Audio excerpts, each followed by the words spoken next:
के इंतजार के बाद दिल्ली की महिलाओं के फोन पर 2,500 रुपए का मैसेज तो नहीं आया, लेकिन आज एक आश्वासन आया है। ये आश्वासन क्या है, मैं आपको आगे बताऊंगी इस वीडियो में। नमस्कार, मैं हूं आपके साथ ज्योति। सबसे पहले आप मेरे चैनल को सब्सक्राइब कर लीजिए। देखिए, आश्वासन जरूर था दिल्ली की महिलाओं को, उन महिलाओं को जिन्होंने इसलिए बीजेपी को वोट दिया था कि 2,500 रुपए हर महीने उनके खाते में आएंगे। और जैसे ही चूंकि प्रधानमंत्री नरेंद्र मोदी ने मोदी की गारंटी का जिक्र किया था, आश्वासन दिया था और कहा था कि ये मोदी की गारंटी है, 2,500 रुपए 8 तारीख को अंतर्राष्ट्रीय महिला दिवस के मौके पर दिल्ली की महिलाओं के खाते में पहुंच जाएंगे। अब चूंकि पीएम ने कहा था, अब बातें जितनी मर्जी होती रहे कि पैसे नहीं आएंगे, आश्वासन है, रजिस्ट्रेशन होगा, जितनी मर्जी बातें होंगी, क्योंकि यहां पर जबान थी। और जबान किसकी थी? प्राइम मिनिस्टर नरेंद्र मोदी की थी। खुद पीएम मोदी ने दिल्ली की महिलाओं से कहा था कि 2,500 रुपए आपके खाते में 8 तारीख को आ जाएंगे। आप अपने फोन को बैंक के साथ कनेक्ट कर लीजिए, ताकि आपको पता चल जाएगा कि आपके फोन के जरिए कि 2,500 रुपए आपके खाते में आ गए हैं। अब इसी उम्मीद के साथ दिल्ली की महिलाएं बैठी हुई थी, अब तो नहीं आए, लेकिन आज एक आश्वासन आया। दिल्ली की मुख्यमंत्री की तरफ से कहा गया कि पहले रजिस्ट्रेशन होगा और कुछ बाकायदा स्पेसिफिकेशन में बताई गई है कि किन महिलाओं को पैसा मिलेगा। पहले मैं आपको स्पष्ट कर दूं, दिल्ली में रहने वाली हर महिला को ये पैसा नहीं मिलेगा। ये बात दिल्ली की मुख्यमंत्री जो है रेखा गुप्ता, उनकी तरफ से साफ कर दी गई है। किस कंडीशन के लिए आपको क्या कंडीशन होगी, ये मैं आगे आपको बताऊंगी, लेकिन पहले प्राइम मिनिस्टर का ये बयान सुन लीजिए, क्या कहा था उन्होंने। और आप लिख के रखिए, 8 फरवरी को दिल्ली में भाजपा की सरकार बनेगी। 8 मार्च अंतर्राष्ट्रीय महिला दिवस है। 8 मार्च तक दिल्ली की बहनों के खाते में 2,500 रुपया पहुंचना शुरू हो जाएगा।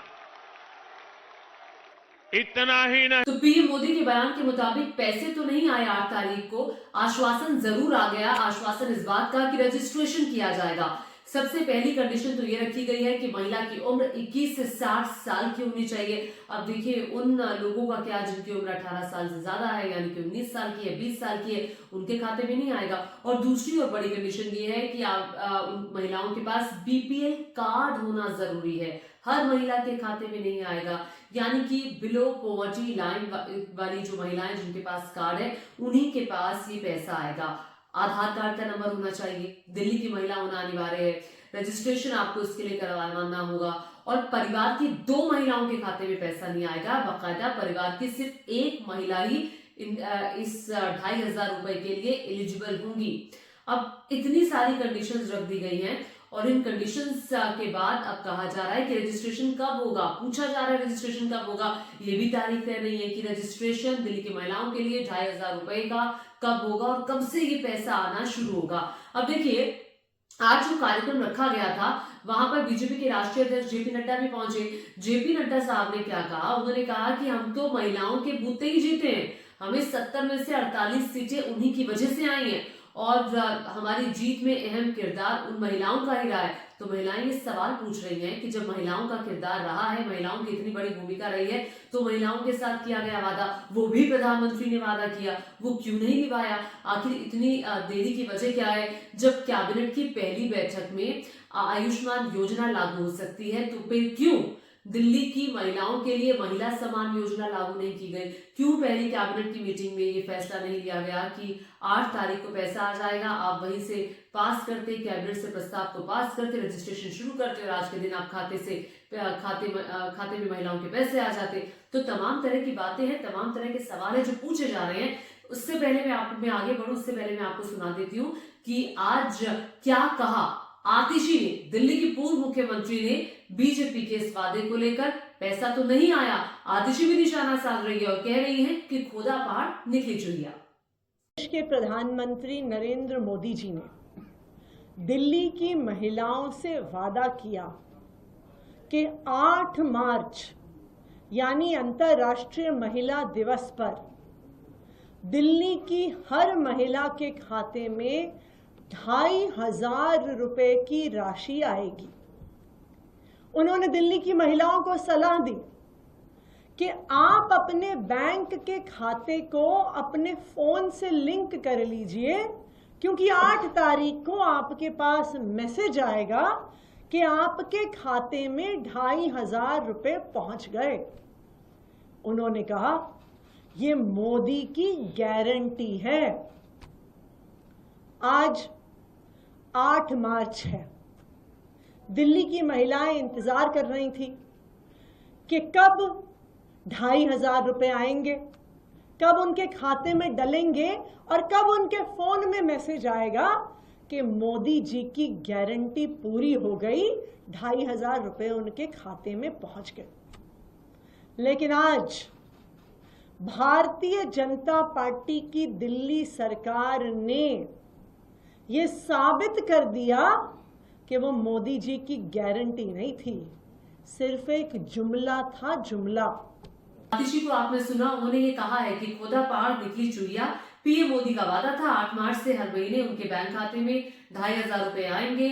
आप जो महिलाएं हैं वो इंतजार कर रही थी। महिलाओं के साथ धोखा हुआ, उनको झुंझुना पकड़ा दिया गया। क्या आपको भी लगता है बीजेपी झुंझुना पकड़ा रही है रजिस्ट्रेशन की तारीख को ना बताकर? के नीचे कमेंट करके जरूर बताएगा। उधर कांग्रेस पार्टी ने भी निशाना साधा है। देवेंद्र यादव ने सवाल पूछा है कि निराशा हाथ लगी है महिलाओं को, और ये सवाल पूछा है कि भाई ये कब पैसा आएगा, क्या झुंझुना पकड़ा दिया, क्या ये भी आपका एक जुमला था? देखिए, बीजेपी बहुत सारे राज्यों में महिलाओं की बूथे जीती है, इसमें कोई दो राय नहीं। आप महाराष्ट्र का जिक्र कर लीजिए, छत्तीसगढ़ में, मध्य प्रदेश में जहां लाडली बहन योजना चल रही है, इसके अलावा राजस्थान की बात कर लीजिए। महिलाओं का एक अहम भूमिका महिलाओं की रही है बीजेपी को जिताने में। अब इससे क्या हो रहा है कि महिलाओं को आप पैसा तो दे रहे हैं, क्या महिलाओं को सशक्त बनाने के बारे में आपने सोचा? क्या आपने इस बारे में सोचा कि हम महिलाओं को जो पैसा दे रहे हैं वो तो ठीक है, लेकिन हम महिलाओं के लिए रोजगार कैसे जनरेट करें, हम महिलाओं के लिए सुरक्षा के लिए क्या करें? क्या इस दिशा में भी कदम बढ़ाया जा रहा है, या फिर 2,500 देकर के आप रजिस्ट्री कर लेंगे? फ्रीबीज को लेकर सुप्रीम कोर्ट में भी चर्चा चल रही है। सुप्रीम कोर्ट ने केंद्र सरकार से बाकायदा पूछा है ये जो फ्री का पैसा है आप कब तक देते रहेंगे? आप चिकित्सा ठीक करिए, आप यानी कि स्वास्थ्य सेवाओं को बढ़ाइए, आप स्कूल ठीक करिए, और जो सबसे इम्पोर्टेंट है हर एक को रोटी मिलनी चाहिए, घर मिलना चाहिए, ये बहुत ज्यादा इम्पोर्टेंट है। तो अब सुप्रीम कोर्ट को, हालांकि वो कोर्ट के अंदर ये सुनवाई चल रही है, क्या कहेगा केंद्र सरकार की तरफ से क्या जवाब होता है, ये आने वाले वक्त में पता चलेगा कि फ्रीबीज की योजना कब तक चलेगी और कितनी सरकारें इस तरह का लालच लोगों को देकर वोटों को अपनी तरफ खींचेगी। ये भी एक अपने आप में बड़ा सवाल है कि क्या फ्रीबीज देकर आप जनता को लोभी बना रहे हैं। देखिए, इससे मैं आपको ये बता दूं कि जनहित तो होता है, लेकिन क्या आप लोगों को सशक्त बनाने की तरफ भी कोई कदम उठा रहे हैं? साथ ही साथ जनता होने के नाते, एक आम नागरिक होने के नाते हम सबको ये भी देखना चाहिए, हम सबको इस पर भी ध्यान देना चाहिए कि क्या हमारे लिए नौकरियां बढ़ रही हैं, क्या हमारे लिए चिकित्सा सुविधाएं अच्छी है। मैं अगर हॉस्पिटल जाने की भगवान ना करे जरूरत पड़े, अगर बढ़ जाती है तो वहां पर सब कुछ ठीक ठाक है, वहां लंबी लंबी लाइनों में तो नहीं लगना पड़ रहा, वहां एक स्ट्रगल तो नहीं है।